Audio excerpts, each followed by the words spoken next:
ஓய்! உங்களத்தான். மறுபடியும் நல்லா படுத்துட்டு ரீல்ஸ் பார்த்துட்டு இருக்கீங்களா?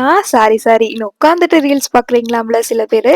இந்த குளிர்காலத்துல நல்லா குளு குளுன்னு இருந்தாலும், இந்த லிப்ஸ் ஏன் தான் ட்ரை ஆகுதோ அப்படி இருக்கா? லிப்ஸ் ரொம்ப ட்ரையா அப்புறம் வெடிப்பு இருக்கனால என்ன மாரி லிப்ஸ்டிக் இல்லன்னா வாஸ்லின் போட்டு மறைச்சிட்டு இருக்கீங்களா? அது போகணும்னா நான் சொல்ற டிப்ஸ்லாம் ஃபாலோ பண்ணணும். அது ஃபாலோ பண்ணாம அதுவா போகட்டும்னு விட்டா எப்படி போகும்? வரதுக்கு முன்னாடி தடுக்க முடியாது. ஆனா வந்தா மாத்தலாம்ல. ஃபர்ஸ்ட் ஒரு 1 1/2 ஸ்பூன் சர்க்கரை எடுத்துக்கோங்க. அதுல ஒரு 2 ஸ்பூன் தேன் ஆட் பண்ணிக்கோங்க. அப்புறம் 2 3 லெமன் டிராப்ஸ் வந்துட்டு ஆட் பண்ணிக்கோங்க. கொஞ்சமா தேங்காய் எண்ணெய் ஆட் பண்ணிட்டு நல்லா மிக்ஸ் பண்ணி எடுத்துக்கோங்க. ரொம்ப தண்ணியா கிண்ணியா கலந்துராதீங்க. கொஞ்சம் கெட்டியா கலங்க. ஸ்க்ரப்பர் மாதிரி யூஸ் பண்ண போறோம் அதுக்கு தான். அப்புறம் அதை எல்லாத்தையும் எடுத்து லிப்ஸ்ல கொஞ்சமா போட்டு ஸ்க்ரப் பண்ணிக்கோங்க. நீங்க பாட்டு பல்லு தேய்க்கிற மாதிரி கரப்புரன்னு தேய்ச்சிடாதீங்க. லைட்டா ஸ்க்ரப் பண்ணிட்டு வாஷ் பண்ணிடுங்க. அதுக்கப்புறமா பால் ஆடை இருக்கும் இல்லையா, அந்த ஆடையும் எடுத்து நல்லா மேல அப்ளை பண்ணி விட்டுருங்க. பால் ஆடையில இருக்கிற பட்டர் வந்துட்டு நம்ம லிப்ஸ ரொம்ப சாஃப்டா வச்சுக்கிற ஹெல்ப். இது எதையுமே ஃபாலோ பண்ணலன்னா தேங்காய் எண்ணெயாச்சும் அட்லீஸ்ட் அப்ளை பண்ணுங்க.